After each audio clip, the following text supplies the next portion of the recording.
ஏதாவது ஒரு டெக்னிக் சொல்ல பார்ப்போம்.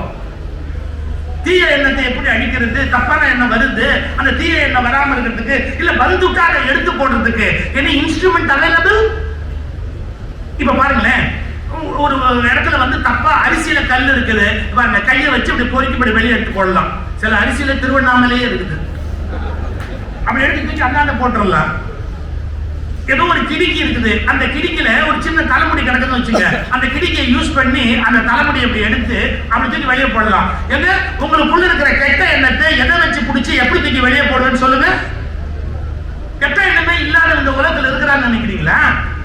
நீங்க விரும்பினாலும் விரும்பாட்டாலும் கெட்ட எண்ணம் வரும். நீங்க விரும்பினாலும் விரும்பாட்டாலும் சமயத்துல கெட்ட வார்த்தையே உள்ள இருந்து வரும். நல்ல வேளை நமக்குள்ள ஒரு லேயர் இருக்கு, அதாவது ஸ்டெபிலைசர் வச்ச மாதிரி, பவர் பிளக்சுவேஷன்ல காப்பாற்றுறதுக்கு ஒரு ஸ்டெபிலைசர் வச்ச மாதிரி நமக்குள்ள ஒரு ஸ்டெபிலைசர் இருக்கிறதால அது வெளியே வரல, அவ்வளவுதான். அந்த ஸ்டெபிலைசர் அவுட் ஆயிட்டா மனநல மருத்துவமனைக்கு போக வேண்டியதுதான். ஏன் அவங்க எல்லாத்தையும் ஓப்பனா அப்படியே பேசிடுவாங்க, மனசுல என்ன இருக்கும் அது எதையுமே சொல்ல மாட்டாங்க. அந்த திருட்டு பையன் வராம்பார் அப்படிம்பாங்க. நானும் நினைச்சுக்குவோமே ஒழிய சொல்ல மாட்டோம். இனிமே சொல்ல ஆரம்பிச்சோம்னா நாமளும் மனநல மருத்துவமனைக்கு போக வேண்டிய அவசியம் கட்டாயமா வந்துடும். ஏன்னா நம்ம ஸ்டெபிலைசர் இன்னும் பிரமாதமா ஒர்க் பண்ணுது.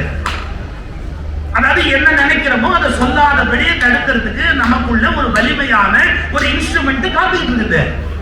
ஸ்டெபிலைசர் புடிங்கிச்சுன்னு வச்சுங்க, அவ்வளவுதான். பவர் பிளக்சுவேஷன்ல நீங்க ஆரம்பிச்சிருவீங்க, உணர ஆரம்பிச்சிருவீங்க. யாரை பத்தி என்ன தோணுதோ உண்மையை சொல்லுவீங்க.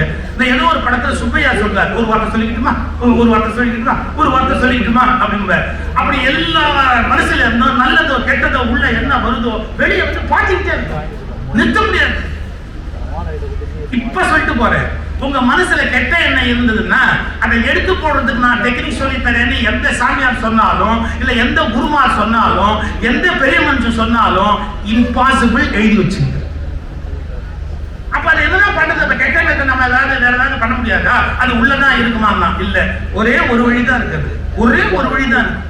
என்ன வழி தெரியுமா?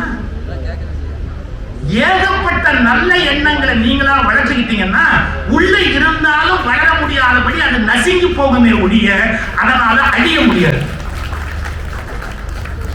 இதை கற்றுக் கொடுத்தாச்சுன்னா வாழ்க்கையில நீங்க இதை சொல்லிக் கொடுக்கறதுக்கு நிறைய பேர் தாடி மொட்டை எல்லாம் வச்சு 5 லட்சம் ரூபாய் 6 லட்சம் ரூபாய் வாங்கிட்டு இருக்கிறான்.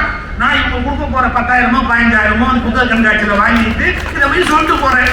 இந்த பைத்தியக்காரத்தனத்துக்கு தான் என்ன திட்டுறான், அவ்வளவுதான் வித்தியாசம். நானும் மொட்டை கிட்ட அடிச்சு தாடி கிட்ட வச்சேன்னு வச்சுங்க, 5 லட்சம் ரூபாய் ஒரு கிளாஸுக்கு கொடுங்கன்னா நானும் பெரிய ஆளா ஆயிடலாம். ரொம்ப ஈஸி. அது தாடி தானாவே வளரும், மொட்டை தான் செலவு பண்ணி அடிக்கணும். Very easy. ஏன்னா இன்னும் கொஞ்சம் ஜிப்பாவை நீளமா போடணும், இன்னும் கொஞ்சம் கால அளவு மறைக்கிற அளவுக்கு போடணும், அவ்வளவுதான் வித்தியாசம் இல்லையா? நீங்க உங்க மனசுல இருக்கிற கெட்ட எண்ணத்தை வெளியே தூக்கி போடணும்னா அதை எடுத்து போடுறதுக்கு கிடுக்கி இல்லைங்க, அதை எடுத்து போடுறது எப்படிங்கிறதுக்கு பயிற்சி இல்லைங்க. சில பேர் சொல்லி கொடுப்பான், நீ சுவாசத்தை உள்ளே எடுத்து உள்ளிருந்து வெளியே சுவாசத்தை விடுகிற போது அந்த சுவாசத்தின் வழியாக கெட்ட எண்ணங்கள் வெளியே போக முடியாது. எவ்வளவு நாள் தான் குருடா விடுவீங்க? எவ்வளவு நாள் குருடா விடுவீங்க நீங்க? அப்படி சுவாசத்தை வெளியே விடும்போது உள்ள கெட்ட எண்ணம் அது வழியா வெளியே போடுவேன். எவ்வளவு கோமாளித்தனமா பேசுறாங்க தெரியுங்களா?